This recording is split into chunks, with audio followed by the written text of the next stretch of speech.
one other point about this game, Peter, and there were a lot of penalties. There were a ton of penalties. At one point, I saw a graphic of 252 penalty yards and 0 punts. It was at some point in the fourth quarter. Let's hear from Pete Caroll about that subject before we offer our thoughts. Penalties generally, and there was a delay of game penalty that was called on the Seahawks at one point that he had an issue with. Let's have a listen. It's unfortunate that the game just, it feels like there was a whole nother factor in this game. I don't know. You guys saw a lot better than I did, but there's just way too many penalties in this game, and we got that for both sides. We got to get out of that kind of football. What happened on the delay before the field goal? Were you trying to get? I'm glad you asked me that. Okay, what happened on that play is the officials moved the football from the middle to the hash, and they're supposed to reset the clock, and they didn't do it. And so we're griping about that, and the time got me. I screwed it up. I should have called timeout, but I was grousing about the fact that they should have. I was still trying to get him to stop and the guy on the sidelines that we couldn't get it done. So I don't know. That's an error. The way I saw it, that's an error on their part, and that's too bad.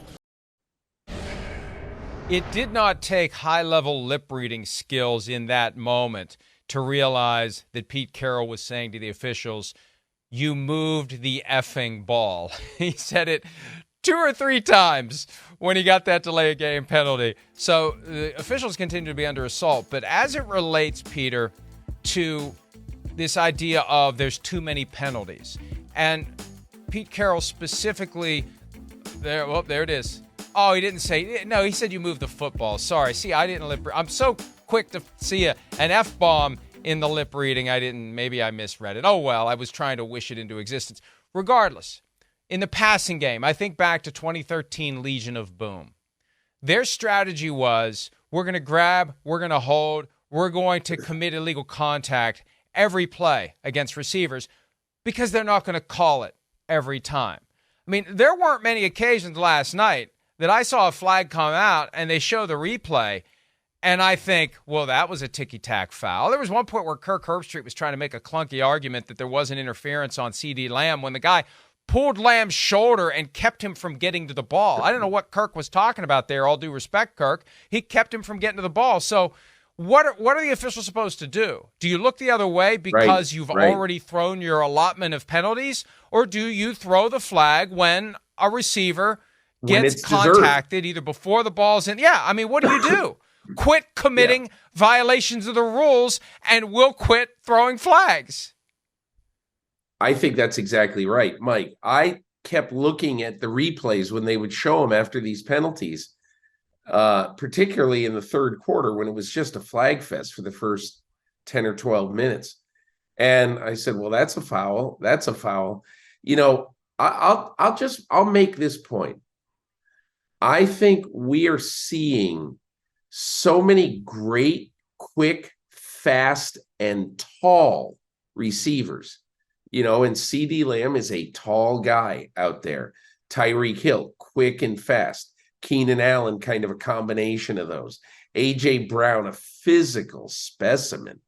And you look at all that, and the corners and the safeties are trying to get advantages by playing the game the way that, Michael Irvin and DBs used to play it all the time, which is it's not a penalty if they don't throw the flag. And I am going to test and go to the limits of how much contact is possible. But I don't know about you, Mike, but I would love to hear from Walt Anderson and from Rich McKay about what they're seeing and what their numbers show them about the real increase in how much physical play has been allowed in the secondary this year. Yeah. The reality is, if you commit a violation, you're going to get flagged. And we've seen, I think on the front end, an effort by the officials to keep quarterbacks healthy, whether it's letting the left tackle and the right tackle leave a little bit early, not calling holding fouls. And Peter, there were plenty of times last night. I mean, if you look closely, I know there's holding on every play, but there were plenty of times that you could see holding by offensive linemen that wasn't called. And that happens in every game. There's holding of guys who are trying to get to the quarterback and sack him or hit him legally after he throws the ball, and it's not called. There was one play in particular where Micah Parsons was thrown to the ground in his effort to get to Geno Smith. So the other side of that is we want to keep the game going. We want not going without flags, but going down the field. If you're going to commit fouls against the receivers, I don't know how they're going to look the other way. They're going to call that. They need to call that, and the defensive players just need to stop mugging the receivers. And it goes back to that strategy from 10 years ago that the Seahawks worked to perfection. We dare you to throw a flag every time we commit a violation. Right.